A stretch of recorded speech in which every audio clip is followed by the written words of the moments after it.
Hello, everybody, and welcome to another episode of the Wanna-Bes podcast. I'm Morgan, that's Luke, and that's Dreaded. Thank you, everybody, for joining us today. We got to go watch the Nicolas Cage's most recent movie, Longlegs. So that will be our highlighted film of this week, and we're going to discuss our thoughts on that. But as usual, before we dive into our movie review, we're going to also get into some industry news that came up within the last week. So, Dreaded, I'll let you go ahead and lead us if you don't mind. Yeah, I'm on it. All right, everybody. So who here is a Halo fan? Classic Halo, Master Chief, Cortana fighting the Flood and all that bullshit. So who's here is a fan of the show?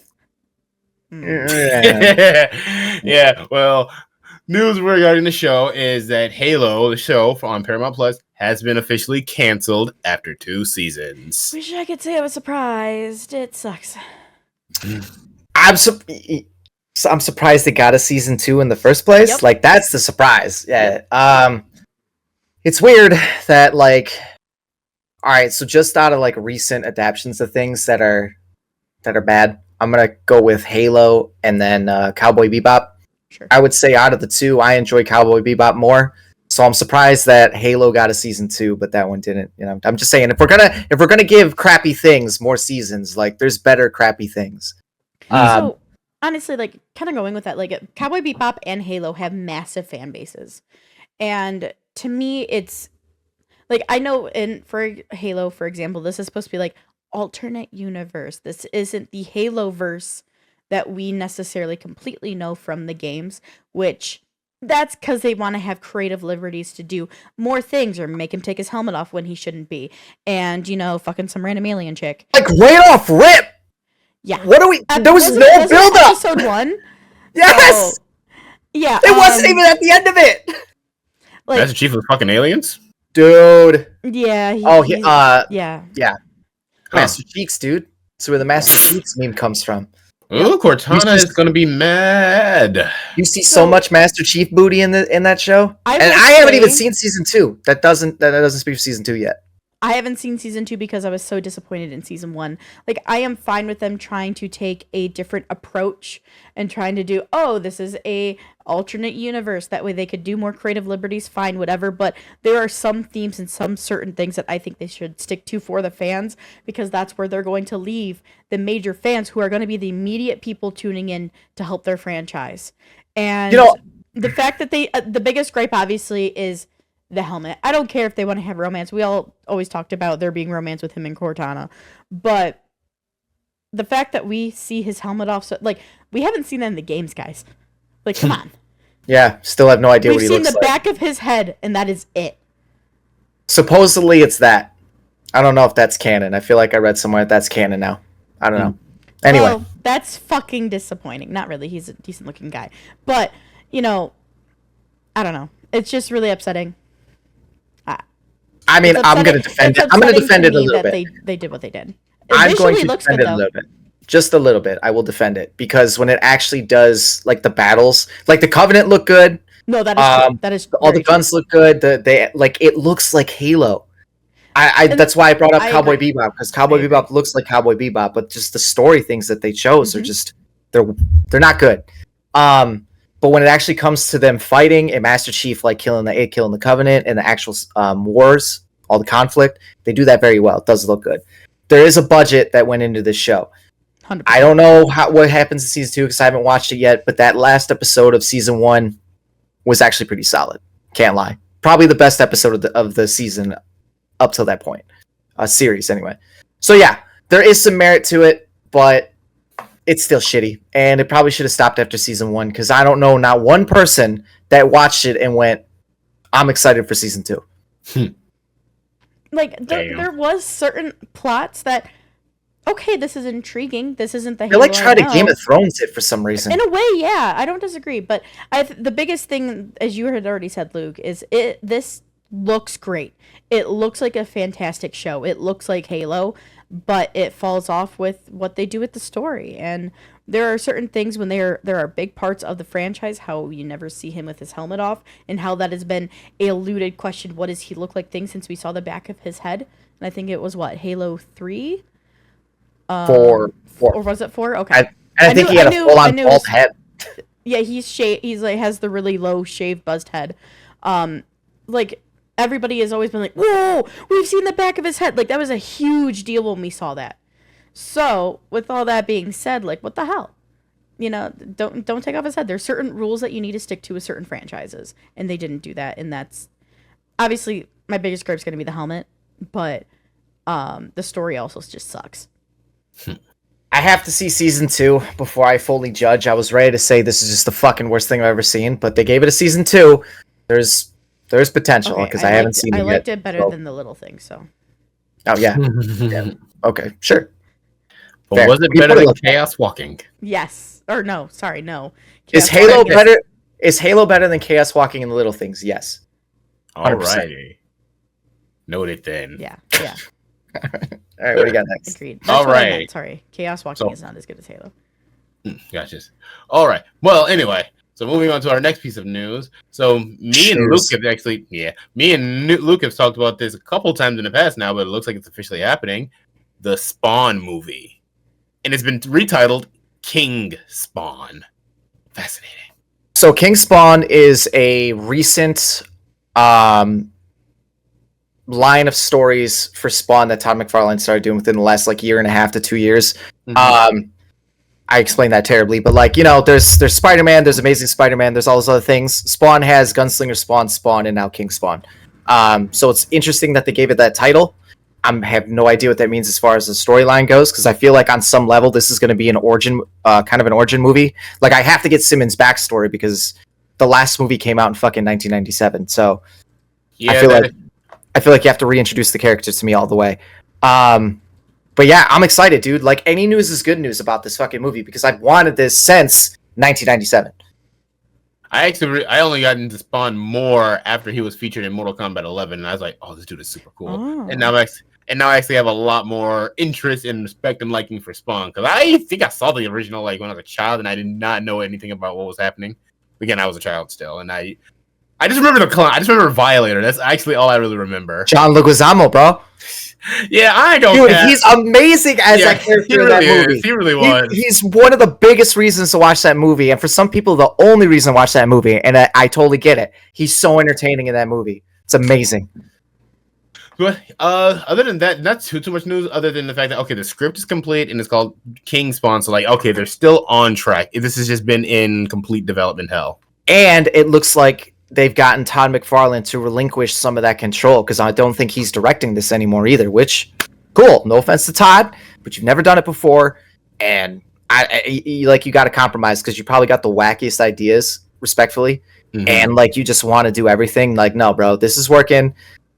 You're partnered with Blumhouse now. Cool. Let them have some creative control. Let's just get it made. It's been so long. Just fucking get it made.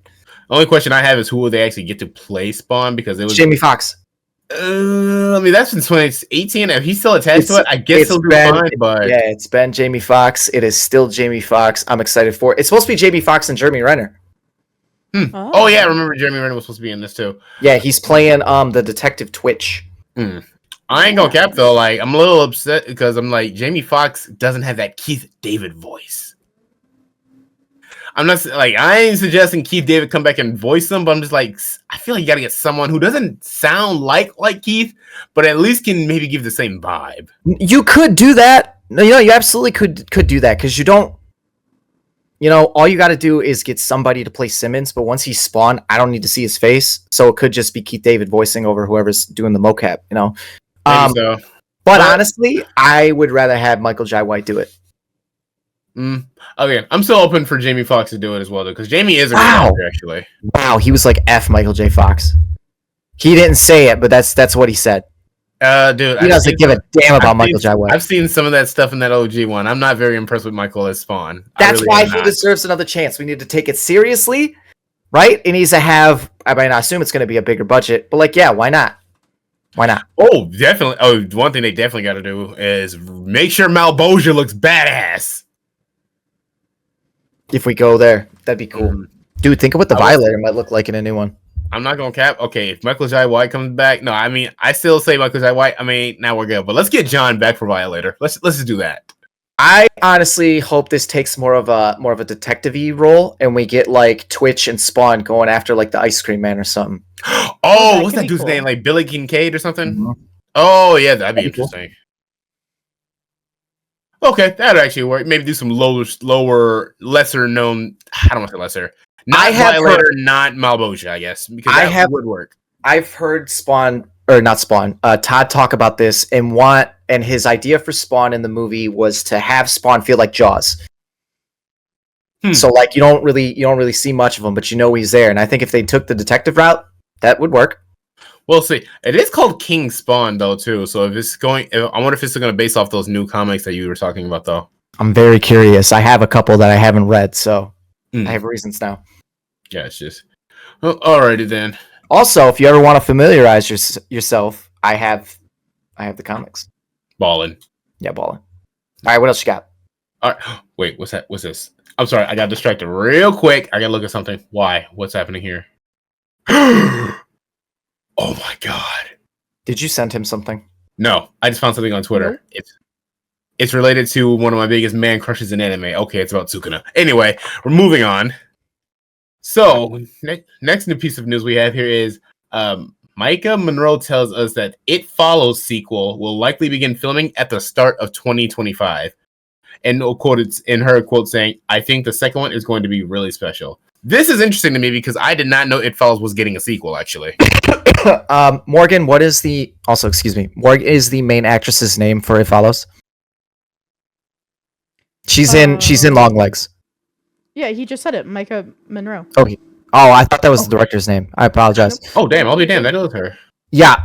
So That I her did know. her star is rising. It Follows is amazing. I honestly haven't seen her in anything else besides that in the movie we're going to discuss here in a little bit.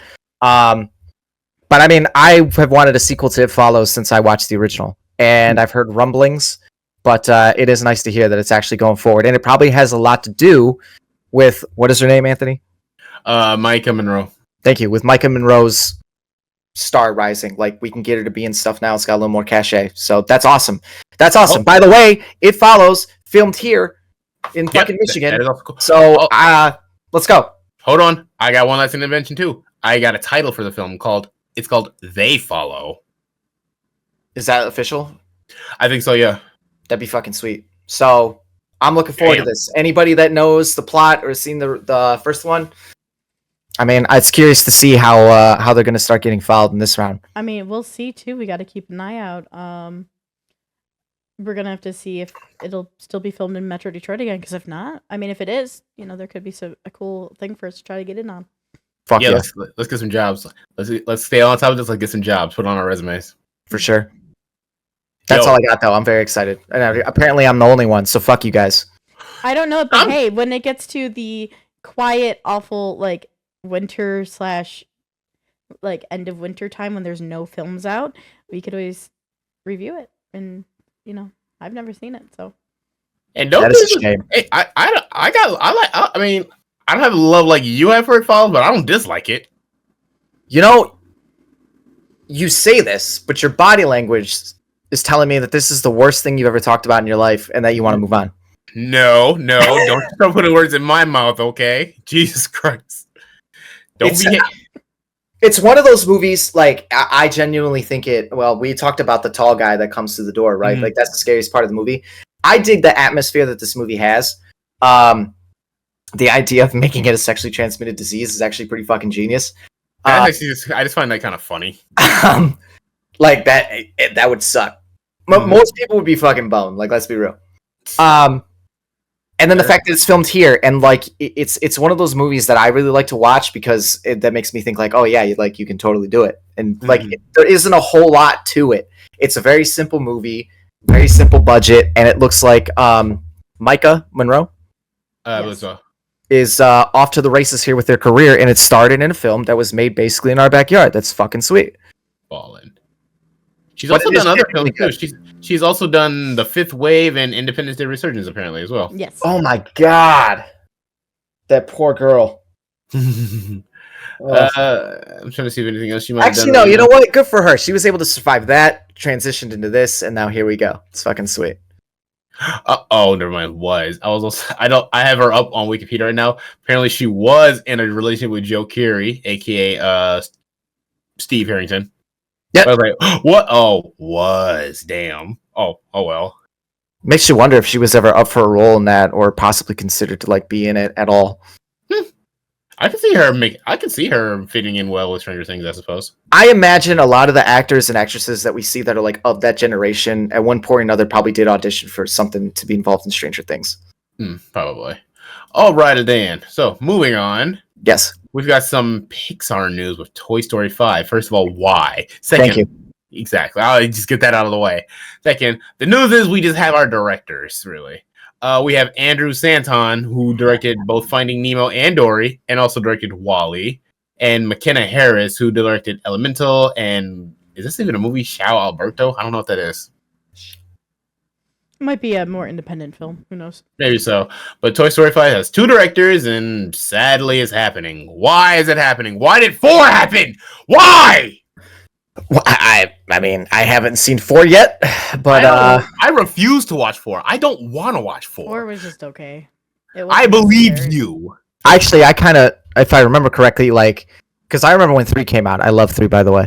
So there was a lot of hype around it, and I don't remember a lot of hype around 4. Could just be me, but that was the experience that I was getting. So it is surprising that like there was enough interest and that it did well enough to even merit a 5. But again, at the end of the day, why? I don't know. Just stop. Yeah, 3 was so good. I think 3 is actually my favorite one. Same. But I refuse to watch Toy Story 4, and I'm not going to watch Toy Story 5. I'm gonna watch 4. Keanu Reeves is in it with Duke Boom. Like I'm gonna watch it. I don't care if even Keanu's there. I don't even care about Key and Peele being in it. This movie can eat my dick. That is a From what I hear, strong statement. that's a lot for Disney's new Toy Story to eat. Well, yeah, it really is. All right, what do you They'll got? be at Toy Story 7 by the time they finish eating my dick. Oh my god. Anyway. All right, next piece of news that's not going to make me super mad, but might disturb me a little bit. Mm-hmm. I already asked you guys off screen. Morgan doesn't know, but Luke, you have some knowledge about the Terrifier films. Yeah. Yeah, so Terrifier 3, the first trailer for that has actually been released. I bring this up because the Terrifier films have actually become quite the cult classics of nowadays, not kind of, underground classics, I'm going to say that. Yeah, it's one of the. It's like gonna go along the lines of the Human Centipede or like Old Boy or something like that. Like they're more nichey.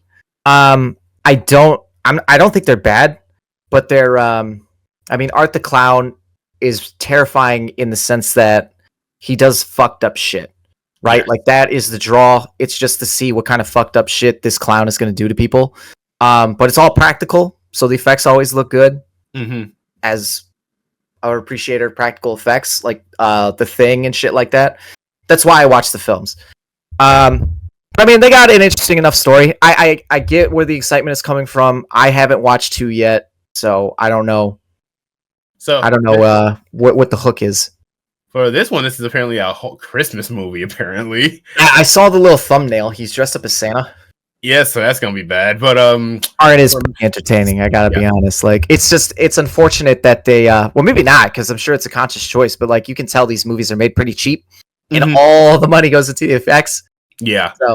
So I will say that, like, yes, practical effects with the blood and gore is quite great in these films. Actually, the thing that I guess we'll say enjoy is Art the Clown himself, because for one, he's a character who does not speak, but it's his body language. It's just his facial expressions, that's his dialogue, and you just kind of always know, you know what he's thinking, what he might be saying in his head, just from the look of his face or the way he moves his body and stuff like that. But when it comes to these films, I will say that I don't like Terrifier 2 that much for 2 reasons. One, for the bigger reason, I feel like adding lore kind of ruined it for me, because I liked the first one a little better because it was just kind of random with not really a plot, just Art just kind of fucked with people, right? Just fucked with these 2 females and just terrified them. Yeah. And I think it kind of worked better. Then the second film added like lore to it, and I was half interested, but at the same time, this is where we're going? Okay, I suppose, whatever. Well, But the other reason I kind of don't like Terrifier 2 is because, well, the Terrifier 1 has a very infamous scene of a kill, and so does Terrifier 2. And I'm gonna be real, I don't like the scene in Terrifier 2. I was like, okay, I don't like this. I really don't. yeah, we're amping it up, dude. Just Yeah, wait and see what the fuck he does in 3. Yeah, I want to say, like, I felt bad for a couple people in horror movies. That's the most felt bad for I ever felt for anyone in a horror film. It's like, dude, just kill her already, please. Please. Yeah, uncomfortable kills in horror movies are really fucking uncomfortable. Yeah, that one, I don't like it. I don't like, although I still have to admit, it's horrible. Art's, facial expressions and stuff still kind of make me laugh at moments. I'm like, I shouldn't be laughing, but damn it, that was funny because you were just so fucked up. He's having so much fun, you can't help but have fun as well. Yeah, I suppose, yeah. I will, because, like, it's weird. It's weird, the obsession with the clowns, dude. Like, here's another fucking clown that is going to be a part of pop culture. I'm okay with this one because the person who's portraying Art does a really fucking good job at it. Yeah, I don't know much about him. I need to know some more. And, like, that is cool. I like the idea that that's his big break, and, like, good for him. Yeah. But, Terrifier 3 is happening, and mild excitement, but it might end up getting higher after I watch 2. Maybe, we'll see. Practical effects of the shit. Anyway, that's all I got for Terrifier right now. Okay. So, did we want to talk about the Joker stuff, or do we want to leave that alone? Because we don't have to talk about the trailer, but just the theory that we had. Well, that the speculations we had. Sure. Yeah. Movie looks good. And I think what's his name? Mr. Gleason. What is your name? Sorry, I had it up and then I got rid of it. You're good. While you search for it, I'll just say that for anybody who's wondering what we're getting at, in the new Joker film, in the most recent trailer, it does seeming there is a potential confirmation that we may end up getting the Batman villain Harvey Dent, or also known as Two-Face. So this is the theory we are discussing. Yeah, I see that Brendan Gleeson is in this. I thought maybe it might be him. I'm now seeing something else that makes me no longer think that. But that's my pick. That'd be cool if he was doing it. Hmm. And I mean, the trailer. I watched the trailer. It looks good. It looks really good. I'm actually more excited now to see it than I was previously because I've kind of been avoiding it, and it's kind of tapered off. But now that I saw this, I'm in. I want to see where they go with this. Yeah, I saw the same opinions. Looks good. I'm really more excited for the filmmaking of this film rather than the Joker himself because I have a lot of issues with calling Joaquin Phoenix the Joker. So, and I'm sticking with it even with looking at this film. Like, okay, it's a different take. I understand that, but at the same time, like, can I really call you the Joker? I don't know if I can. I really can't. Well, maybe after this one, we will see. There's also some news, like kind of additional, like something to say about this is in this article that I have from IGN themselves. There was a shared screenshot at the moment when the option for closed captions was still available. When closed captions were on, the screenshot showed that the person that was saying the line that you hear over the radio, they believe Arthur Fleck to be some kind of martyr. The closed captions said that it revealing the person saying the line was Harvey Dent. But the closed captions are no longer available for that. Smart. Well, also somebody got fired. How do you miss that? Hey, it's just like when No Way Home came out with the Brazilian trailer, kind of let loose that. When he fucking jumps. Yeah, and then Lizard got kicked by a ghost. That's the funniest shit. Someone got fired. Oh well. You know, honestly, because that's a good takeaway. Because we say this all the time. Like, it's cool that they're in it, and it's cool that we knew because like it was still a surprise. But imagine if you got to watch that movie and had no fucking idea that Tobey Maguire and Andrew Garfield were going to be in it. Like, dude. Anyway, fuck you, internet. Also, knowing that Harvey Dent is going to be here actually gives me kind of a new idea of what this quote-unquote universe of DC stuff can be considered, I suppose. Because another piece of news that's not really news, but I thought was interesting is that Matt Reeves' Batman universe is called the Batman Crime Saga universe, actually. I find that cool to kind of separate it from the whatever James Gunn is doing. But then we got this, I'm like, so Bruce Wayne is still a kid, Joker exists, Harley exists, and they're like both middle-aged. So I'm wondering if this is going to be a world of DC villains where I guess we get a world where Batman either doesn't exist or is yet to exist, but all these villains are going to come and kind of ruin Gotham even further. So we got Joker here. We're going to have Harley.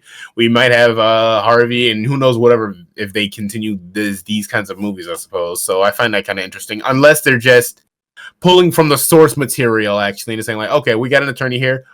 Why not make it Harvey Dent, I suppose?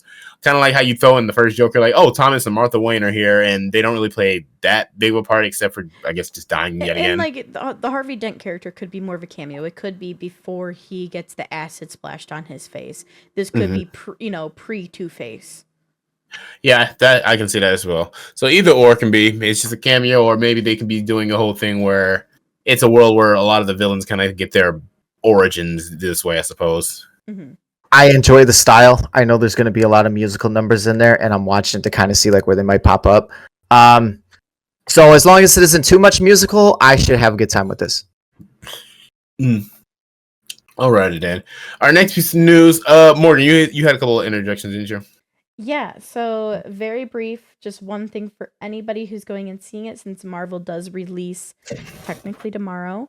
Deadpool and Wolverine does have one post-credit scene. So just make sure you stick around after the credits because there is a scene. Awesome. Alrighty then. Can't wait. There's one final piece of news I wanted to bring up, which is disappointing. It is a little bit of news about the Netflix One Piece show. Jamie Lee Curtis has made an announcement that she will not be playing the Chopper's mentor. Oh, shoot, now I'm blanking on her name now. Correa? Yes, thank you. Mm. She's not playing Correa due to scheduling Correa? conflicts. How She the has fuck too you many other pronounce it? films she's currently working on that made it where she was not available to work with Netflix for the One Piece show, because in season 2 we are getting Chopper's arc. So they did reach out to her, but she is sadly unavailable for their scheduling. Oh, too bad. She could be full of shit. Could be. I hope she is, because I would love that so much. That would be awesome fan casting. Like, that would be great. And I'm sure she would crush it. And like, man, there's known people in One Piece, but like not well known. You know what I mean? She would be, if she's casted, she'd be the most well-known actress in the entire show. That's what I'm saying. And like, if she did that, like, you think about these adaptions, how many times have you seen a big time like A-list star in a fucking adaptation, especially with anime? Like, that'd be huge. I'm gonna honestly, Cowboy Bebop had the most known Yeah, with actor with what's his name, the lead. Hold on. I love him too. I do too. So bad. My God. Let me find it. Hey, I just found some new news actually as well that I didn't even know about because I was just kind of browsing shit. John Cho.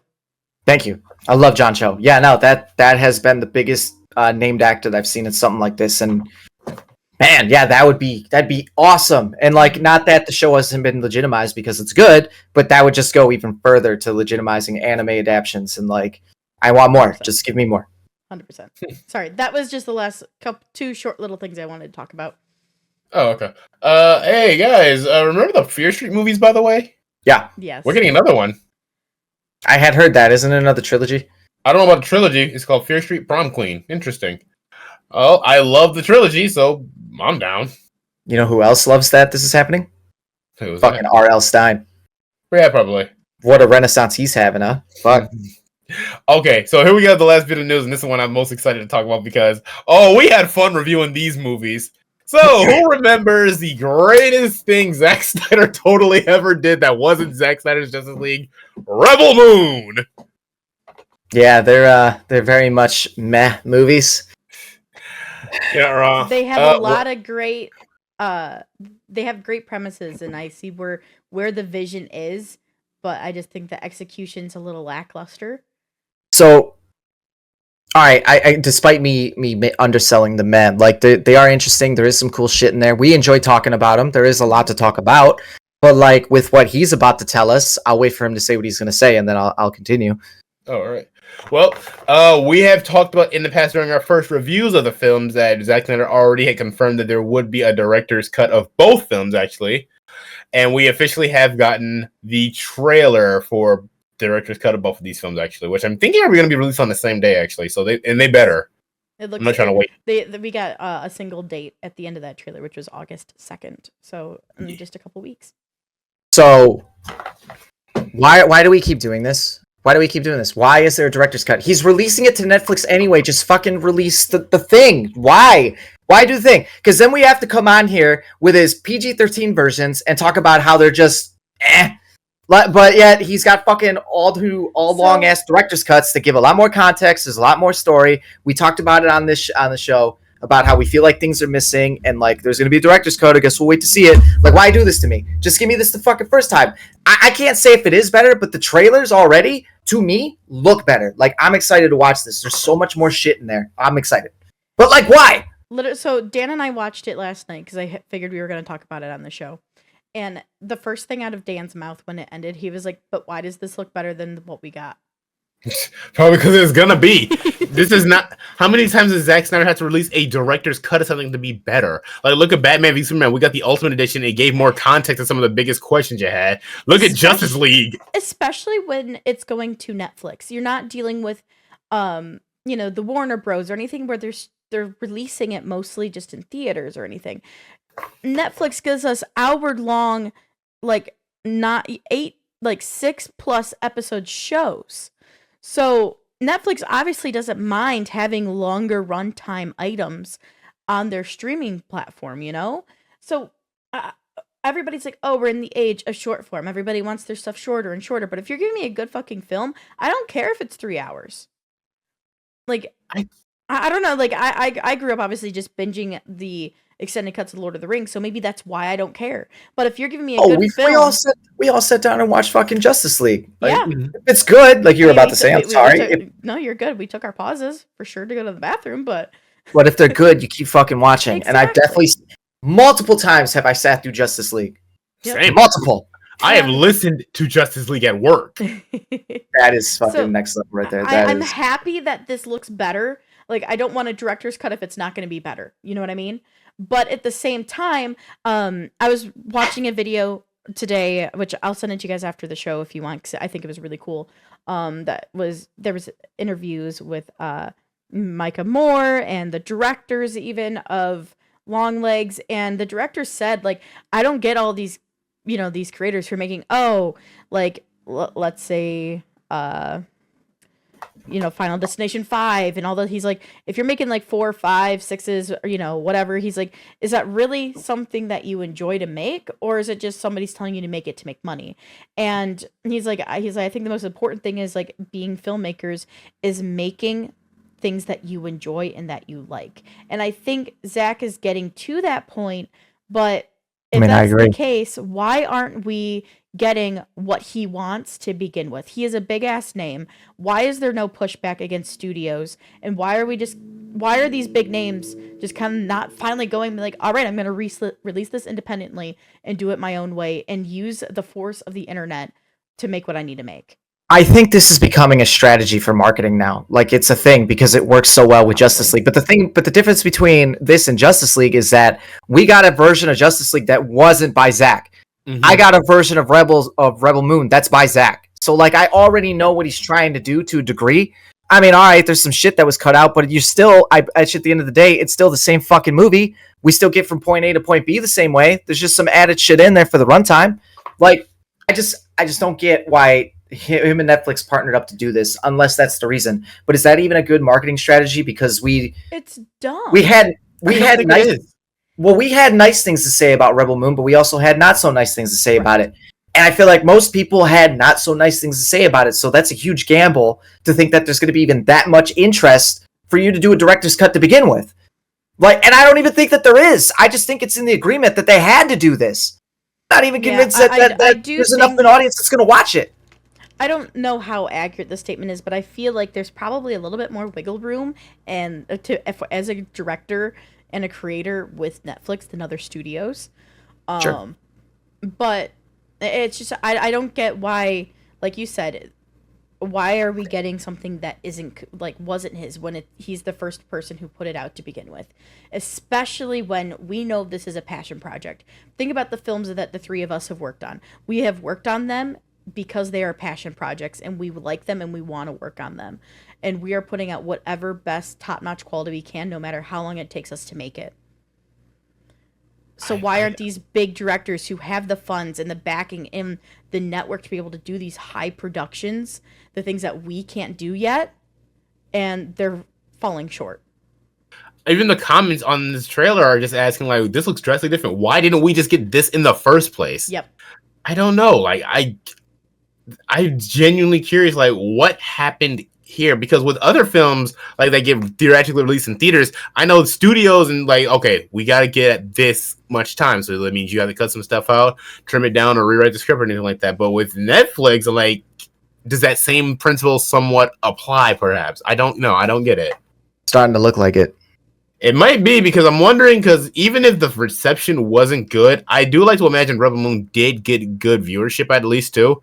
So maybe Netflix decided our quote-unquote Netflix theatrical cut before we do an extended thing like that, just to see if people actually watch it. It's because, who knows, maybe they were scared that people wouldn't commit. Because they know Zack Snyder makes... They watched enough, though, to release the second part. If people didn't like it or watch it, why would they release the second version? I think literally, no, guys, seriously, I think this was the deal. It's in the contract. Like, you have to release it regardless, right? Because I think there's plans to do stuff after the director's cut. So I think the two movies in this were the deal. Part 3 coming. This is why I think it. Get a director's cut of part 3. I think this might get a little fuzzy. Like after this, to me, it feels like this 1 and 2 and this 1 and 2 parts 1 and 2, whatever. These are the deal. Like, you're gonna release these regardless, and then we'll see what happens. Yeah. So because there's no planned there's no set dates for what was coming next. There were set dates already in place for these. With that being said, though, in my opinion, part 3, because we already think, just looking at this trailer, it already looks better. Part 3, if they go back to a theatrical cut, they're going to shoot themselves in their foot. They better be giving us the full Zack Snyder edition with part 3. Unless they're going to release a version that, this is the PG-13 version, you can watch with your family, but hey, here's also the rated R. I still just say, if they want to simultaneously release those, or release the one and then a month later they release the rated R, I could see them doing that, but it better not be, oh, this long later, part 3's not even out yet, here's the director's cut, and I don't want to get a part 3 and then have to wait for a director's cut to get the better story for the ending. Mm-hmm. Facts. Well, other than talking about why they didn't just release this in the first place, because it just already just looks better, I do actually want to talk about some of the stuff in the trailer, because there's some interesting looking shit going on here. You see a lot more. Like, finally we see the robot fighting and doing more stuff than we saw anywhere else in the films. Zenyatta? Not Zenyatta, but basically Zenyatta, yeah. I know his name is Jimmy. I'm calling him Zenyatta forever. I was blanking on his name. We see other races I don't think we've seen yet for like the different like aliens and whatnot. We get digitally added blood, which I'm like, okay, whatever. We get some hentai tentacle porn going on there. We were wondering. We filled in those dots long ago. I don't know. So we're getting some extended scenes of just I forgot what the evil people's called, being evil. Maybe getting some more character backstory stuff as well. Mm-hmm. And my actual favorite addition, the giant robot lady. What the hell is that? Yes, in the ship before she blows her up. Yeah. Yeah. Like, Dan and I both were like, "Oh, that's sick." That's the one thing that always thought to me like, "Whoa, what the hell is that?" This one, I'm like, oh, this is gonna be probably a whole ass different movie yet again. It was like, there's some shit like, what? Are we getting the Justice League treatment again of like this? Of the things that we get in this trailer that feels more epic and more like that there are more stakes and there is more weight to things that are happening, or more, cause, like reaction and cause. So I hope it fills in those questions and those feels that we had, but I'm just sad that we didn't get that to begin with. Also, the trailer says witness Zack Snyder's true vision. So, with that being said, as well, maybe there is just some behind the scenes stuff at Netflix that just said, "Hey, listen, we can't release this yet, or we don't want to yet. Let's just either test to see how people, if you get viewership or not, or anything like that, or I don't know. Something had to be going on behind the scenes that he could have just released this. Because remember what we said? We thought that this felt like so much was missing. Why not make Rebel Moon like a series and not like a series of movies, actually?" Yeah. So who knows? We'll see. We will see. But I will watch them. I will watch them again. Hopefully, I get some new stuff because despite any negative, I did enjoy Rebel Moon enough to be like, yeah. And I always said I was willing to watch the extended cuts when they came out. But I will need a favor, Morgan. I'm gonna need you to, if you got them saved, look at our first reviews of the movies and figure out what we scored them because I could do that. I'm curious to see how it's going to change if it changes. Now, how much more slow-mo do you guys think we're going to get to? Do you think we're getting... So much. We got slow-mo farming. It's still going to be in there. I want slow-mo cooking this time. You're going to get your farming again. We're getting a sex scene. Oh, yeah, we're going to see Cora get her swerve on. You're getting a couple. Mm-hmm. I think it's just the one, actually. It's just... No, there's a couple. Well. Can't forget the tentacles, man. Thank you. Oh, yeah, that. I mean, that went down his throat, not up his ass, so... We don't know what's happening down there. That's the other thing about it. Blowjobs, whatever. Moving on. Is there any other news you guys want to discuss? Nope, that was all the news I had. Now we can talk about the movie we're actually here for. Wow, don't sound so excited. The shit I do for you. Unbelievable. All right, let's go. Let's get into it. All right, let's go. First things first with Longlegs. We'll talk about budget and box office, and then I do have some interesting things that I learned through watching this one interview video. So first things first, the budget of this, it says, it doesn't have the exact number, but it is over 10 million. So I wouldn't expect it to be too much over. The budget? Yeah, that's the budget. So for box office, though, probably smashed it. I mean, for 10 mil, yeah, to be honest. But in the United States and Canada, Longlegs was released alongside Fly Me to the Moon and was initially projected to gross 7 to 9 million from 2,510 theaters in its opening weekend. After making 10 million on its first day, including 3 million from Thursday night previews, which is, by the way, both records for the company Neon that distributed this film, the weekend's estimates were raised to 20 to 23 million. It went on to debut for 22.4 million, finishing second at the box office, just behind Holdover, Despicable Me 4. Its opening marked the best opening weekend for Neon and the biggest total for an original 2024 horror film. It was Monroe's best domestic opening as lead. And Cage's first live action film to open above 20 million since Ghost Rider Spirit of Vengeance in 2012. It's in its second weekend, the film dropped by 46.6% to 12 million, finishing in fourth. As of yesterday, July 23rd, 2024, Longlegs has grossed 48.8 million in the United States and Canada and 7.2 million in other territories for a worldwide total so far of 56 million. Yeah, and it'll probably pull in another couple before it's all said and done. So yeah. Congratulations. That's awesome. Clappy claps for you. For real though, that's $10 million. That's a hell of a haul. So, and you know what I like based off of the ending, without spoiling anything, except for the fact that there will not be any sequels. Well, just so everybody knows, this was released on July 12th, and the runtime is 101 minutes.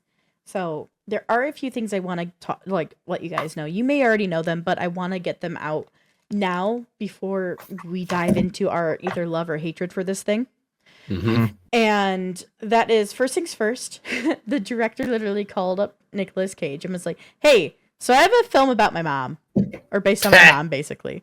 And then Nicholas actually embodied a lot of his mother's persona for his character. And his like the whole thing, like she used to wear, because the director said in his interview, like, yeah, apparently Nicolas Cage's mom was a little unstable.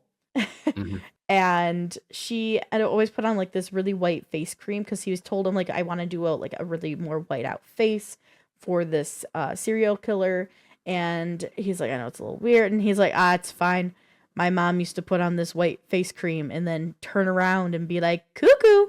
So like him using that phrase cuckoo and like the whole like hand over the eyes thing, that's Mhm. actually things Nicolas Cage's mother did when he was younger, and he like embodied those like little quirks that she did with him into his role for this character. Wow. Fascinating. Nicolas Cage also said he would not have taken on this film if he looked like himself. He says, I'm really not a type of guy to play really dark roles. He's like, this wasn't a character I would have taken on if I didn't look different, because it's just I don't think I could have embodied this character looking the way I normally do. So it was definitely a step out of his normal, and he was only able to do that because of the prosthetic work that they did for his character. The prosthetics look kind of silly, I'm not gonna lie. I mean, like the first time I enjoy that in this movie they go to kind of great lengths to not let you see his face, because once you do, he does look a little silly. I'm just being honest. It looks like he just has a lot of botched like plastic surgery. Yeah, and like there's a couple angles. I don't know if anybody here has seen the original Carrie, but there's a couple angles that they shoot him from. I'm like, he looks like the mom from Carrie. I could totally see that. And I like, get it too. that shit had me rolling. But I do like how he approached the role and what he did. And I watched one of my Jeremy Johnson. I watched Jeremy Johnson's review, and he was talking about how like it's like he took the memes, all the memes that we do that we think of him and his Nicolas Cage-isms, but now that he's doing it as this character, you realize it's actually kind of disturbing what he does. Yeah. So you also watched Jeremy John's review before? Yeah. Okay, because I did too. Because like, oh yeah, I remember he talked about that. Yeah, and that's. I mean, I enjoyed it. I do enjoy that they took that take and they were like, yeah, so like do what you do, but because you're playing this character and you're gonna have this fucking makeup on, it's gonna work, and it does. And Nicolas Cage is very entertaining in this movie.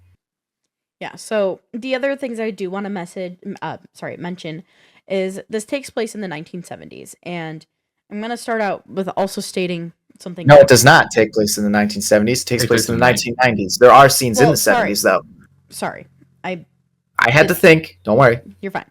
So it takes at times in 1970, right? And then again in the 1990s. So what I really like about this film, and this is the main thing I like about it, is kind of its approach to its filmmaking and how it visually looks on the screen. I really, really enjoyed having the look of it being filmed in an old like box camera sort of style, and then it extending and going into like the widescreen format that we're used to. The director did say, he's like, yeah, we filmed with old vintage cameras. We've filmed with regular cameras that you used today. We did a lot of Polaroid stuff, and so there was a lot of different camera types and using vintage materials to make it. And so things are authentically filmed vintagely for this film, and I really appreciate that, because a lot of times they like to slap over a filter over top of things and add that vintage look in post. So yeah, digital crane is stupid. Like over, you can't really see them, but I have a bunch of vintage cameras. So vintage camera collector me loved that, and I think that was really cool to hear. I'm not gonna cap. I was honestly getting ready to be mad at that because I'm like, oh, we're doing one of these actually. I keep in mind, I honestly did not know what Longlegs even was about before going to see it. Actually, not even a little bit. So I have no idea what I'm about to walk into, and I thought, oh god, why do I feel like this is gonna be something super pretentious? It wasn't, at least, thank God. I could see where you were going with that, because they do flirt with that line. It depends what they're doing. I feel like if Nicolas Cage isn't in this movie and doing what he's doing, it absolutely would have done that. Yeah, but for what it's worth, what the actual film was actually about, like, oh, okay, so it's not actually pretentious, thank God. Dude, when I saw, because I started seeing, I heard the hype first before I knew what the movie was. Sorry. Like, I heard that this is like a perfect horror movie and all that shit. And then I saw the name. I thought this was going to be something about like a giant spider in the wall or something. Yeah, I'm not going to lie. I was kind of like, I don't know how I feel about this. I thought it was going to be like a supernatural like spider being. Yeah. If it was that, I was not watching this movie. I was not. That is seriously the first thing that popped in my head. I was like, oh, another horror movie that has to do with a spider. I was like, all right, I guess that's cool. One of my coworkers literally thought the same thing, like Longlegs. It's about what is it about, like Daddy Longlegs, and he was like, "Oh, okay, this is not apparently." Yeah. There was also the last thing like that I saw in this one interview. They obviously intentionally filmed the very awkward, low shots of Nicolas Cage, like to be from like a child's point of view to kind of add to like the creep factor of him. So that was like they did that intentionally for like the psychological feel, which I feel. it came off well on screen for that purpose. So. You have anything else notes wise? Notes wise, no. I'm just gonna announce right here and now that I have a love-hate relationship with this film. Oh, you too. Okay. Yes. Okay. You know what? I'm just gonna let you guys make your points. I'm gonna make counterpoints while you're wrong, and we'll go from there. Go ahead. I just wrote a lot of notes in box office, so Dreaded, I will let you go ahead. Well, she said you have to step up first. Let's go. She didn't want the smoke. I'll step up first because I got the love-hate relationship with this film too. Because, like I said Firsthand. before, the shit I do for you. Because Luke, I was scared. No jokes. I was scared. Actually, do you know how long it's been since I watched a horror movie that was actually making me freak out? Longlegs scared me. The jump scares, okay, there aren't a lot of jump scares, thank God. It's not like one of those modernized horror films. But when they did them, they got me. And one of them really got me because of the creepy imagery afterwards. Like, okay, I didn't like that. Nicolas Cage is very unsettling, but also kind of hilarious at the same time, but unsettling, so I give him props for that as well. But, oh man, it's just the tension, the build-up to shit. That scene when she's alone at that house at not in the dark, I was like, me and Raven held each other constantly. After it was over, we were like, you good? She looked at me like, you good? I'm like, I'm feeling my heartbeat. Still alive. I was scared. That's number one thing. That's number one. Number two, I actually liked the plot. I actually liked that there was like an FBI manhunt for an elusive serial killer that has a lot of that kind of reminds me of the Zodiac Killer and everything like that too. Mm-hmm. So I like those kind of stories. I like those kinds of movies. It's always interesting to see how you figure out what they're doing next, what they're about and stuff like that, and how to catch them. Maybe even diving somewhat into the psyche. It was interesting, or it is interesting when something comes out and they go, it's like the Silence of the Lambs. So I'm immediately like, all right, well, you've piqued my interest. Sorry, go ahead. No, it's all good. It's all good. What was I gonna say? And also, because I do like supernatural stuff, but the supernatural stuff that was going on in this movie was both cool and horrifying. Because I'm pretty sure you both noticed, like, if you look carefully in the movie, you saw a certain someone was always lurking around somewhere, right? Well, I missed it the first couple times. Like, I'm glad they do it enough for me to be like, oh yeah, like he's there. It's like, oh shit. I ain't gonna cap. I got spoiled on that on Twitter, so I was kind of looking. But every time I saw it, I was like, wait, hold on. What's gonna happen next? I was scared. Yeah. I really was. But that was cool. Sweet. I liked looking for that too. Are we doing spoilers, by the way, as well? I mean, it's been out for 12 days. Go for it. Thank God. I will say this though. There are points in the film that kind of felt slow. Like, okay, I'm sorry. I'm not losing interest, but I'm like, okay, we slowed down a little bit. And I'm not gonna lie, this movie halfway pulled a Death Note for me because, in my opinion, L dies. I don't like Death Note that much anymore. Longer L dies. I don't dislike the movie because they did do something somewhat interesting with its twist. So, but I will say this: losing Longlegs, kind of like I don't know where we went with after that. It's like okay, a little shocking, but I'm still not feeling it. The ending also both kind of saved it, but pissed me the fuck off. Because let me just say this to the main girl, to Maika Monroe, to Miss Lee Harker. You had one job. You had one job. You had a gun in your hand. Why did you wait? Why did you wait? Why did you wait, you dumb bitch? I actually hate the ending. I hate it. That is the only problem I really have with this movie.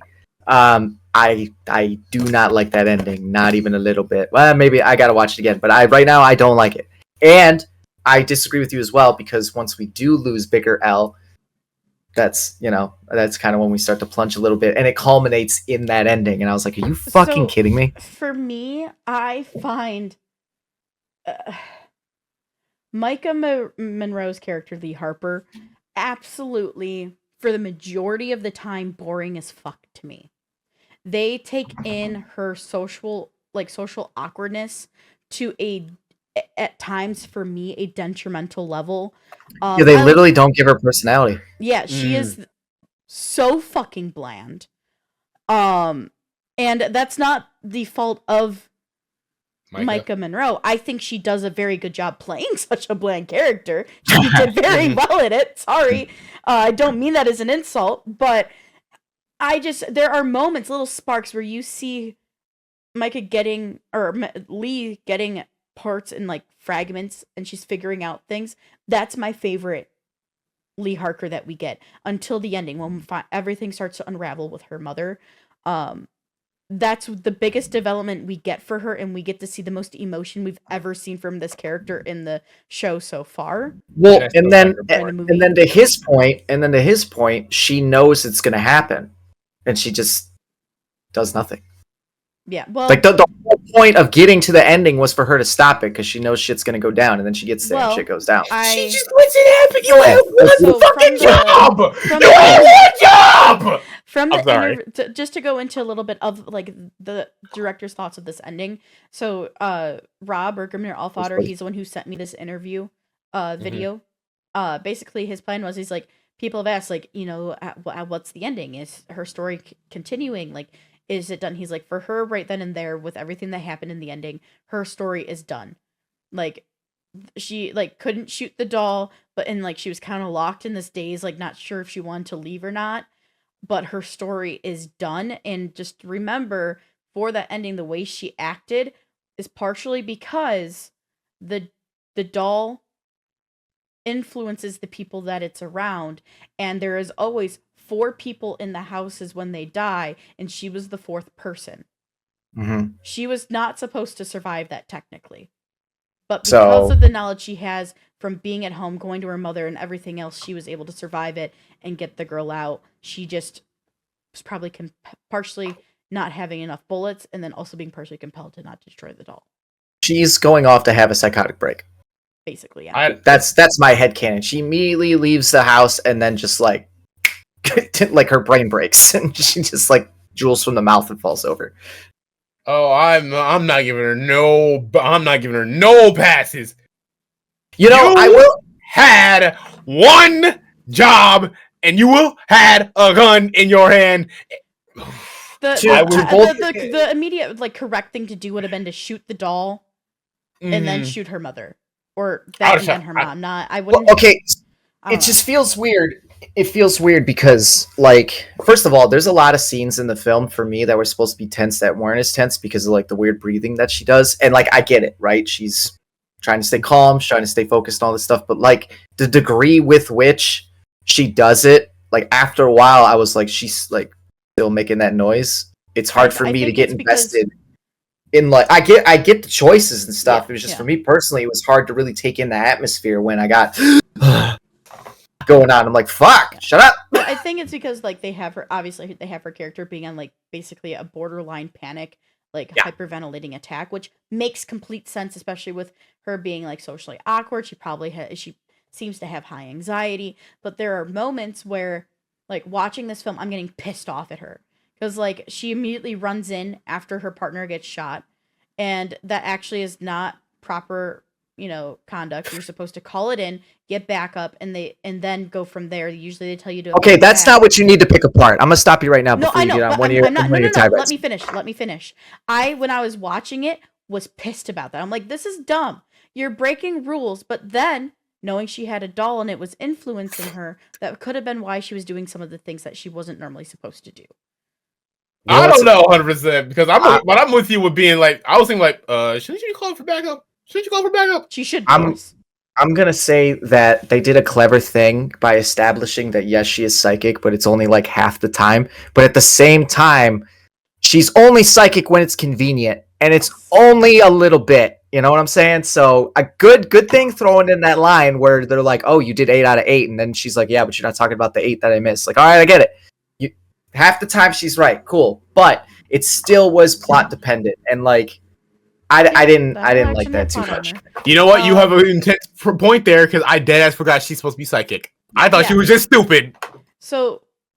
And that's another reason to be upset about the ending because she's fucking psychic. You had one job. You had one job. You had a gun in your hair. Why did you bust a cap over your mama? Why did you bust a cap over your dollar? Why did you? I can't believe I'm saying it. Shoot the black man. Damn. Yeah. Okay. That man is gonna murder his wife. Maybe not necessarily at that particular moment is she psychic, because I'm pretty sure once her mom kills the doll, like that's it, the connection's gone. She's no longer psychic. So okay, in that moment she's not psychic, but she did enough of the detective work to still know what was going on. Yep. Plus being psychic before that, and she did what, Anthony? She dropped the ball. Drop the fucking ball. Can I also just mention about the ending, because this also really pisses me off, is whether or not the detective believed her. And the fact that there was an accomplice, and because, there's this whole blow up. Oh, Longlegs is dead. He's gone. There is no accomplice. Fucking drop it, basically. He then goes and have his daughter's birthday party, which we've been waiting for, because I knew as soon as, like, oh, can she come to my birthday party? I'm like, well, do you not think about when your daughter's birthday is? And everything else? Like, well, that we know that they're going to all die, or at least that's going to be probably the main focus. No, we have to wait till the fucking end for it. Yep. And then, also, whether he believes that there is an accomplice or not, she stated, I think there is an accomplice, and they somehow get in through, like, being someone that they would more than likely be let in. And who's not, like, I don't know, him being the detective and everything he is, and, like, everything that was going on, I can't believe he'd be like, hello, you won, I have a doll from you from the church. And he'd be like, oh yeah, that's no problem. Like, what the fuck? Apparently, Blair Underwood suffered enough blows from them hot grits in that Medea movie that he can't think straight. Like, I don't know. That part alone just pisses me off about the ending. Yeah, and you know what? Here's the thing about this for anybody that may or may not be watching. It sounds like we're trashing this movie, but like, there's good shit that goes on in here too. But we just really hate the ending. The ending is seriously a blight on this film. The one thing I actually really like about the ending is actually like where she's just staring down the doll, can't shoot it, and Longlegs is kind of like taunting her with the happy birthday song. Because again, like I said, I find this movie disturbing and creepy. So I'm like, okay, I'm pissed, but this is effective horror, and I like this. So, what do you think of the gore? It's good. Yeah. What? That was good. I don't care for gore that much anymore.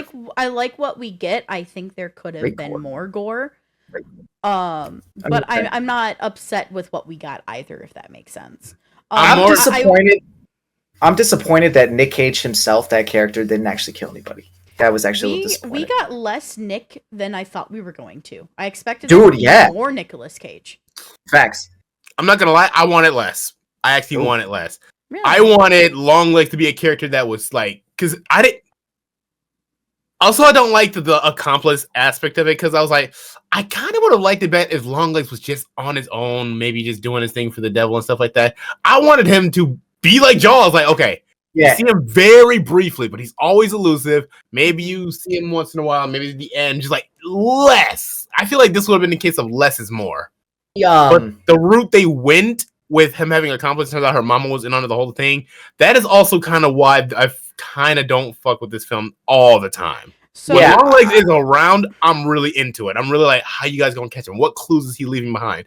Finding the devil in places, creepy as hell, and I thought that was awesome. I called her mother so early that's why I have most of my hatred for this film. See, but that's why I agree with him. Is like, it should have just been him and the devil like the whole time, and he definitely could have made it into the end, and we probably could have done the same shit.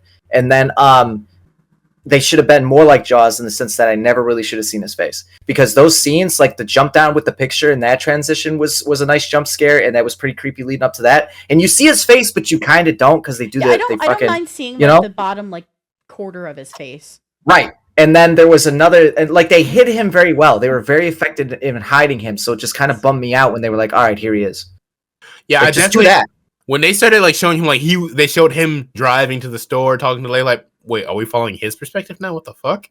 Like, I thought Long was just gonna be the elusive character that we weren't gonna see a lot But when we did, it was gonna be a special treat. Let's be honest, I wanted them to treat it. I'm sorry, Morgan. I wanted them to treat it like that scene where Lee is home alone, and I think he's like lurking around in the house and outside the house. Yeah. That was great. I wanted, but like I said, like I think there is less than I expected of him. But if I was to get more of Nicolas Cage, I wanted more scenes like that where he's creeping around. Not necessarily him right up in front of the camera, but just more of his presence being seen, but from that creepy side. Because the best thing about this film, aside from just the filmmaking side of it, how it looks, is how it feels. It feels creepy as fuck.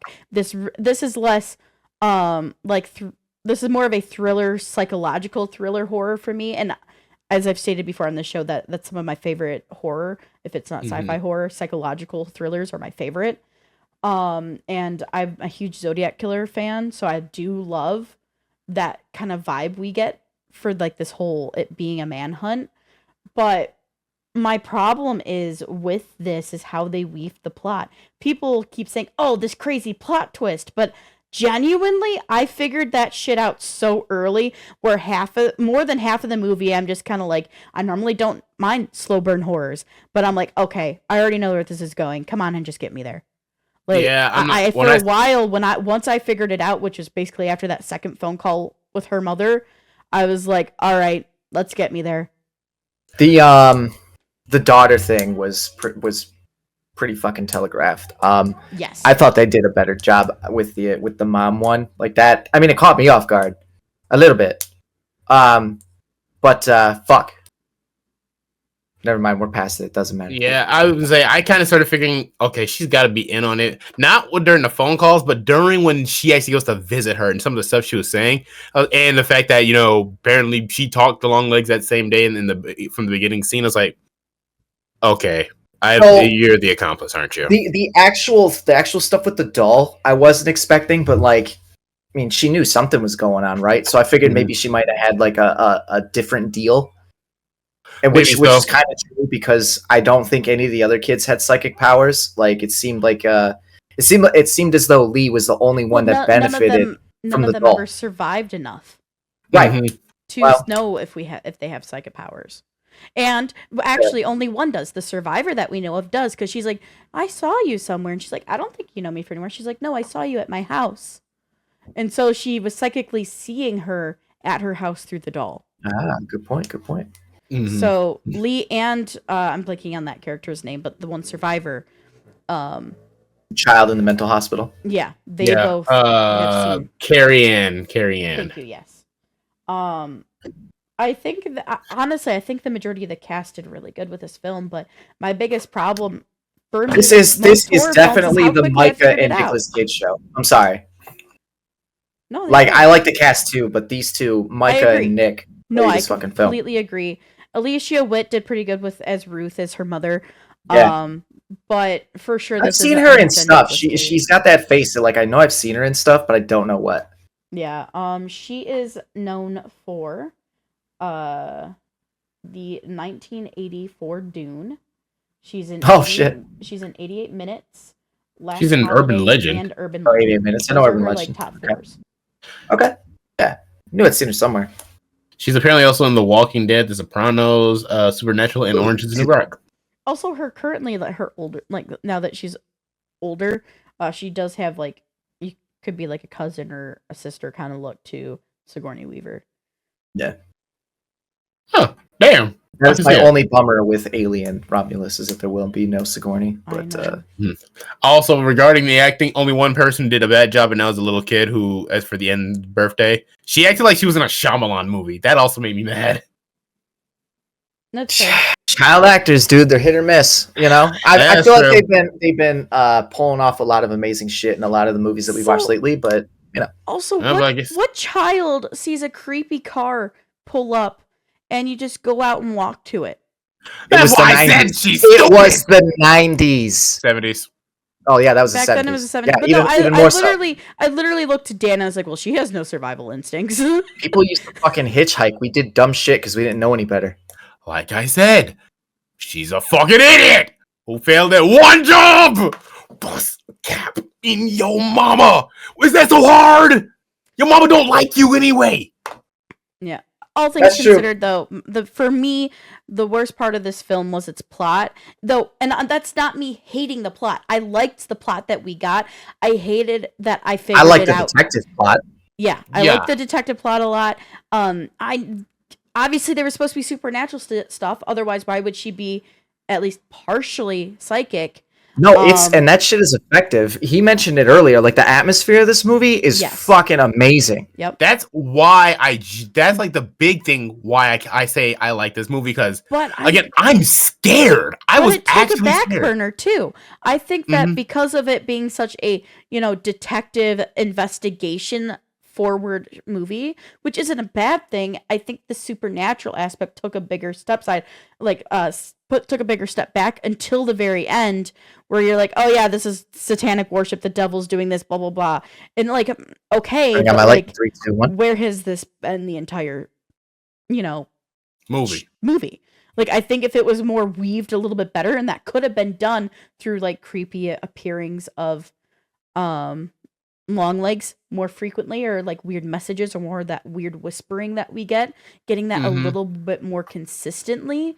Maybe that Oh could no, have kept man! it That more shit that they prevalent. did with the devil and the eyeballs, that was pretty fucking consistent. Like every time that shit shows up, it was always surprising, and it was honestly pretty fucking menacing. Because when you don't notice it at first, but then once you do notice it, it's like you zone in and you're eye to eye with this fucking creature, and it's creepy. Yeah, that is Yeah. true. It's like, now that, because reviewing it now, I'm like, damn, I'm really noticing, like, really putting into perspective what I don't like about the movie and what I do. Because, like, the detective stuff I like, but again, I feel like it overshadowed. No, okay. The detective stuff was fine trying to catch Longlegs. The supernatural stuff, I liked for the atmosphere and the frighteningness of Mhm. it. What I don't like is the actual plot. Because I actually wasn't a fan of, okay, dolls. Supernatural plot. Yeah, I suppose. Like, I like the aspect of what it brought for the creep factor, but I didn't actually like what the plot actually was with it. I think that has a lot to do with what we've been saying. Is that once Nicolas Cage is gone, because he carries it, and then once he's gone, it's left to the mother, and it's just not as Well. like, Even she's not an interesting villain. She's just a nun. yeah, I mean, And you not already even. know I don't like nuns, but She's still. just like mentally ill. That's all it is. Well, I mean, like, no, I know what you're with- saying. yeah. But like, she's mentally ill, but she seems more put together as the nun than she does when she's just sitting at home. she's just not as interesting of a character as Nick Cage was. Like Well, I he's think got it's 'cause she's also brought Longlegs in is too late. She could have been Well, more that- interesting I- if you brought her yeah, in sooner. sure, And but I like would you have gotta stopped sitting there hating, being like, okay, when are you bringing the mom?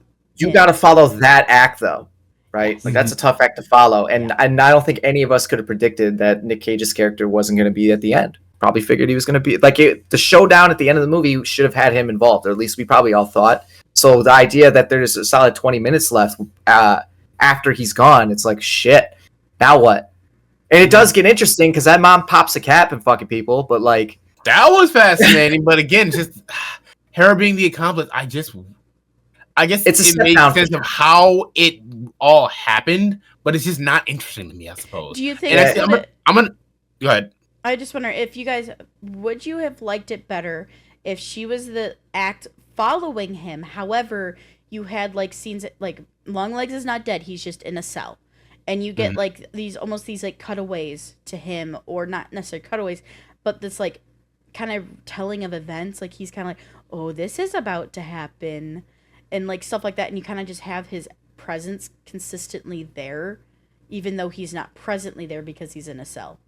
I think that would have worked. I think that kind of would have worked. it would have worked, but I personally would have had him murk everybody in the police Well, station sure, and then sure. get to where he needs to go, and then we do the ending. But like, Maybe But so. the problem Yeah, is, no, that I definitely don't would've think he worked. could have murked anybody because his whole thing is he doesn't murder people. He has the doll. well, that's where the supernatural thing comes in now, and it's like the devil works through him or something. I could and that's write another this thing. whole fucking Well, thing in a the, minute, devil, but the devil could have done his work to get him free. right, exactly. I actually Um, like that he did. The devil doesn't do much. I I like that do he's just agree. kind of there. I do Oh, agree dude, with that. just him with the eyeballs is more than enough. So yeah, I agree with you too. But like, Oh. I think there's an inherent like synergy between a detective film and a horror film if they do it right. I think that I mean Zodiac, Seven, this, Aw, Law, like I'll They even throw work. Malignant in there. I like They Malignant. they work pretty fucking well, right? It just ends up being your villains. Are they cool or are they interesting? And how do you end the movie? I guess Yeah. this got one of those right. Yeah, so Longlegs has good stuff working for it, but I think a blend of a lot of the stuff that they had kind of in a way, when I really think about it, made the film kind of fall apart when you really think about it. There's so much goodwill through the first 75% of the film that when we get to the ending, it's like, you're lucky the rest of you was phenomenal. Yes, but That's how I felt about it anyway. I was like, I had so much fun getting up to this point that like you didn't ruin my time, but God, you got close. I'm also going to bring this up too because I also just realized I didn't like this either.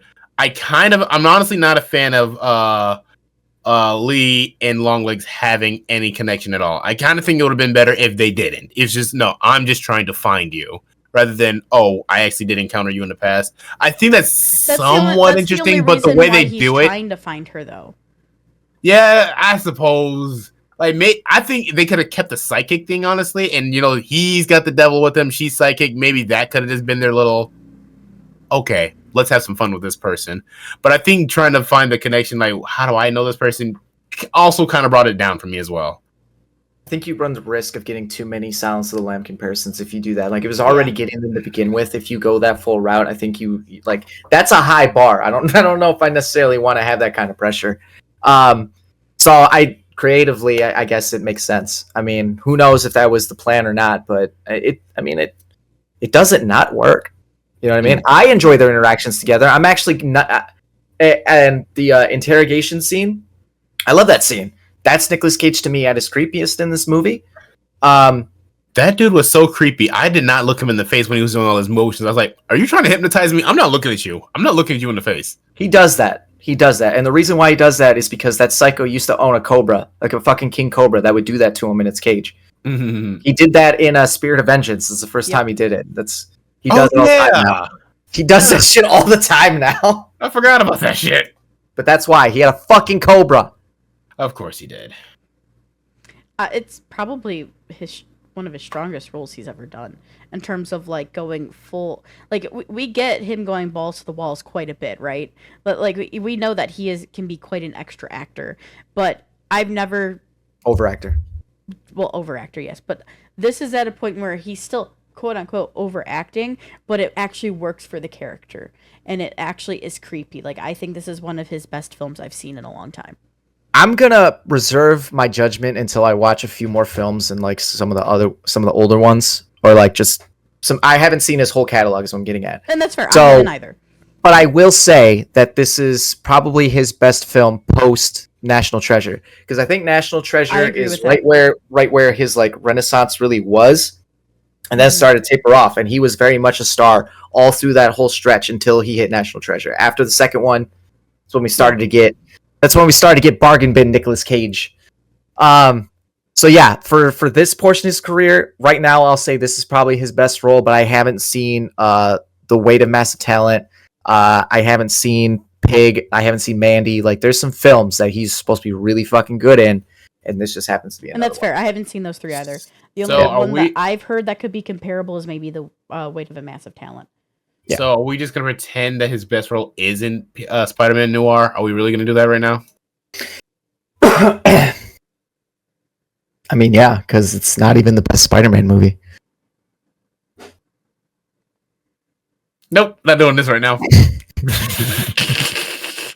Fuck you. Anyway, so... Aren't they doing a live-action thing with that? Speaking of? Maybe. I feel like they just scanned his face to do something along the lines of digital de-aging. Don't quote me on this. And he's got like a quote of being of going like, I don't know how to feel about it because I don't want them to just use my face whatever they want. That's true. But that is all. I didn't actually look at the thing. Yeah, I don't have a whole lot of knowledge on that too much either. So not to change the subject, sorry guys. No, you're good. Nicolas Cage is reportedly set to lead Prime Video's live-action Spider-Man Noir series, which is set in 1930s New York. Hopefully it's comedic at least, because he was also the funniest thing in that movie. I'm glad he's on another renaissance. The dude deserves it. I mean, my man went bankrupt and had to sell like some shit, including his Spider-Man #1. Or not Spider-Man, Superman #1. And like that would break my heart if I had to do some shit like that. Yeah, I'm glad he went to highs to lows, and now my man's coming back. Nick Cage is entertaining, man. Like, come on, how can you not be a fan? Yes, sometimes his overacting is hilariously bad, but just more so entertaining that I can't hate it. Yeah, Like a scene in Ghost Rider: Spirit of Vengeance, which I'm like, what the fuck are you doing? a lot of those movies that I previously mentioned, the only reason to even watch them is for whatever fucking weird shit Nicolas Cage did in them. I don't know. Well, is there any other thoughts on this film, guys, before we review it?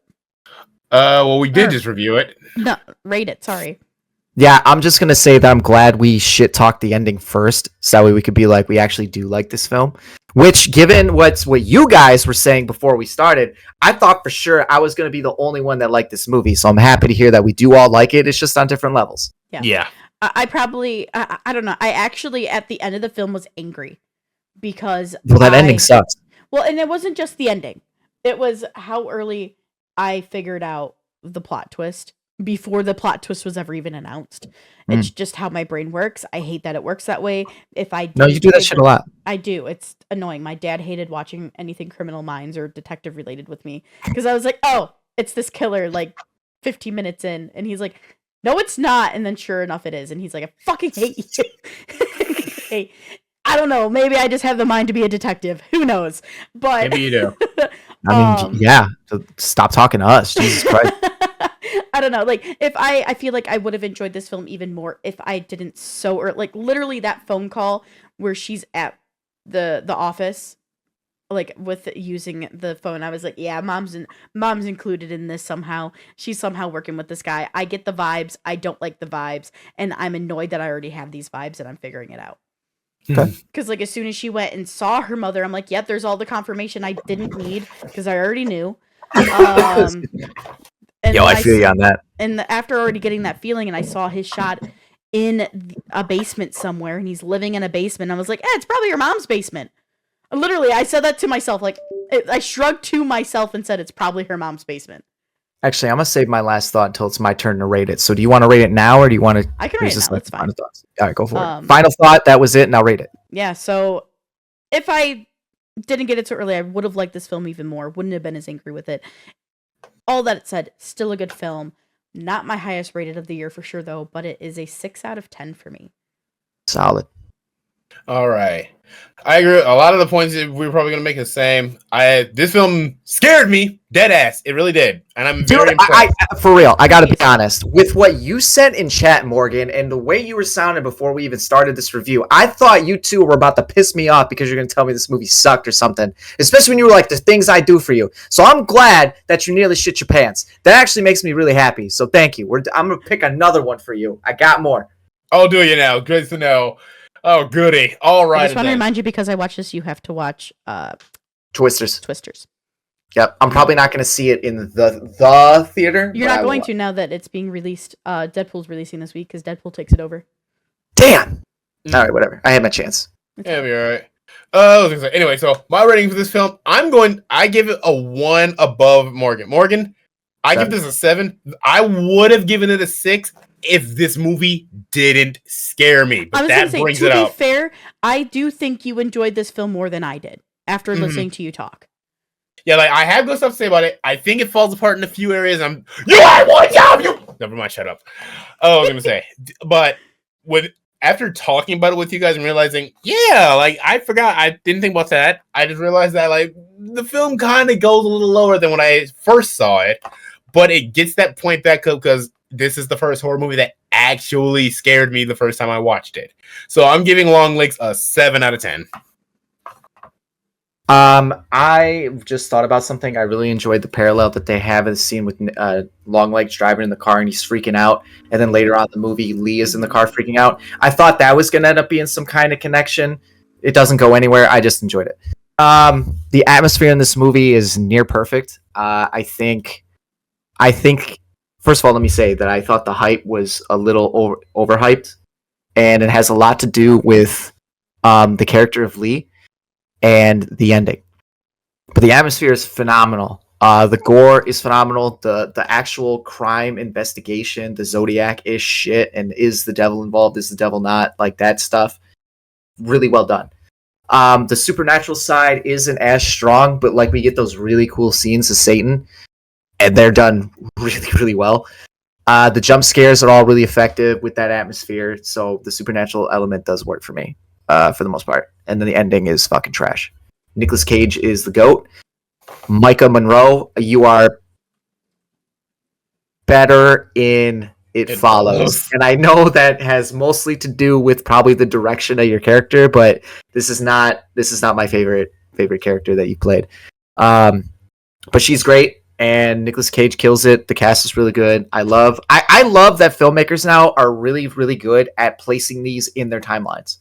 They feel pretty authentic when they say like it's going to be the 90s or it's going to be the 70s, it's going to be the 80s. Mm-hmm. Like they do really, really well with that shit. So kudos to them. I'm going to give it a 7.5, and it has everything to do with Lee and the ending. Like those are the only things that are keeping it from me. And when I was watching it, particularly, like I said, that there's a really tense scene where it's one of those tense scenes where Lee's going through a building, but with that breathing and shit, and she's not even really like checking corners like the procedure, Morgan. I was like, I don't know what all the hype is about. Like she's taking me out of the scariness of the scene. Yeah. It's hard for me to be in it. There's even a moment when she was at her home and like she leaves the out back door open and I was like, well, he's gonna go in her house. And then she goes back into her house and she's like going back to where her like little desk space was, but she passes through the kitchen, I think. She like never turns around either. Yeah, like there was a dude just in the house. You got your back turned to where he could possibly be. Going from like I think it was the kitchen into her office area / lounge. There was like a closed door, which could have been a pantry or down to her basement maybe. And she just never did like a quick okay, clear, and kept going. I was just like, you are a trained detective. You don't just get into the FBI. Like she must have. It's that 50% psychic ability. That it must be. Morgan, yeah. I'm going to make a very hilarious connection right now. I think this is like the mother, the answer, some relation to the girl in Knuckles who claimed she was with the FBI. This has got to be. I still have to watch that, guys. I need to get Paramount back. That's a big reason why I haven't seen Halo either. So not that it matters. I wasn't running to get it so I could watch season 2 of Halo. But that aside, this is a 7.5. I do recommend it because like it's got some atmosphere. Like it's a genuinely creepy film, and they nail that stuff. And Nicolas Cage, when you don't see his face, and even after, like he's pretty fucking menacing in this movie. So yeah. Enjoyed it. Before we just wrap, I do want to give the honorary because I always see almost all of my films that we review. With my husband Dan, he didn't get the twist as early as I did, and he rated it a 6.5. Gotcha. I like it. 6.5, 7.5. Sweet. Yep. We're all somewhat in the same boat of how we feel about this movie. Yeah. Oh yeah, I knew I was gonna enjoy it the most, but like you guys really made me think that you were just gonna try and blast this film. And that's what I'm saying. I was ready. I was ready for you to, and then you said, "Well, it scared me," and I went, "Oh fuck, never mind. Let me just." I know. He was like, "I also have I was like, "Great, I'll let him go," because I've just been talking a lot. Then he's like, "It scared me." I was like, "Oh, fuck." See, Morgan was ready. She thought I was gonna come with the heat on you, and she was like, "I'm gonna let him get to take the first hit. I'll take the second." No, it's like I said though, I did like this film, but I genuinely left that theater kind of angry. Because I felt like why did I get this so soon? Why did I know this plot? I literally knew it in that second phone call, guys. I should not have known it that early. Are you also 50% psychic? Maybe at this point, who fucking knows? Only when the plot needs it is Morgan psychic. Maybe I just am psychic with how frequently this is a problem for me. I mean, it is. You'd be like, and I'm joking. But you'll be like, man, I knew what the ending was going to be once I saw that blade of grass hit the ground. Like, I was like, that's so grass. I know exactly what's happening now. Genuinely, anybody who watches our shows, if you ever feel like going back and counting how many times I said, oh, I knew the plot by this early, like, please give me the count, because every time I have said it, it has been genuine. We need to test this psychicness. Morgan, what color is my underwear? Purple. Nope, she's not psychic. I was going to say black. In a way, you're right, but wrong. Hey, I just went with one of his. I'm only 50% psychic, dude. All right, that's it. That's all I got. All right, all right, y'all. I'm done. Thank you so much for joining us, everybody. Please tune in next week on Wednesday. the 31st of July because For what, Morgan? we are reviewing Deadpool and Wolverine. So Deadpool 3. Yes, we are. God damn it! About fucking time. You know what? Nothing like a Deadpool movie to bring everybody together. You know what I'm saying? With my Deadpool popcorn bucket. Yo, Present. Yeah. I'm getting one. I will fight somebody for one of those. Hey, I won't dude, actually, but I really, really want one. They released. I want that one. I want the Xenomorph. I'm saying it now. If you need, Dan and I can buy them separately. We can get me one and get you one because we aren't working and we can get to the theaters early and I can go to AMC where it's not locked behind having to buy a ticket first. Done. That's how I got my D&D bucket. Done. Ballin'. No, done. Sick. Done. 100%. All right, but everybody, hopefully we will have if I'm lucky. Right here. Yeah, right. You need a little tie shelf. Boop. But thank you so much for joining us, everybody. We are the Wanna-Bes podcast. I'm Morgan. That's Luke, and that's Dreaded. Thank you so much for joining us again. Please stay tuned to our socials. You can follow us on Facebook, Instagram, and Twitter by following us at Podcast Wanna. That way you know when we're going live, what we're reviewing. Obviously, next week we're reviewing Deadpool 3, but we hope to see you then. And next time, y'all, don't forget the popcorn. In your Wolverine mouth. Yeah. Too Absolutely. bad freaking Lee didn't shoot her mama in the mouth. You had one We fucking job. still haven't decided if the Xenomorph is like the whole head or if it's just a little section. I'm going to find out when I buy that damn thing. All right then. I can't wait. It's a weird glizzy full of popcorn. Like I literally am a massive Alien fan, but I have no Alien merchandise, and it needs to be in my home. I keep holding it out like this, but I'm sure it's more like this, Probably, right? yeah. Like I'm sure the fucking screen makes it seem a lot bigger than it actually is. I also want like a face hugger that goes around the cups. I mean, ugh. Look, I'm all like those things are already low key like sexual as fuck, and I'm sure Fade is gonna have a fucking blast with that. But that's why I don't want one of those. Oh Lord. All right, everybody. Like for real. We're You the keep Wanna-Bes that shit away podcast. from me. We're gonna end it on that note. All right then. There'll be a lot of memes. Have a good night, y'all. Bye. Later. Peace. Enjoy the imagery.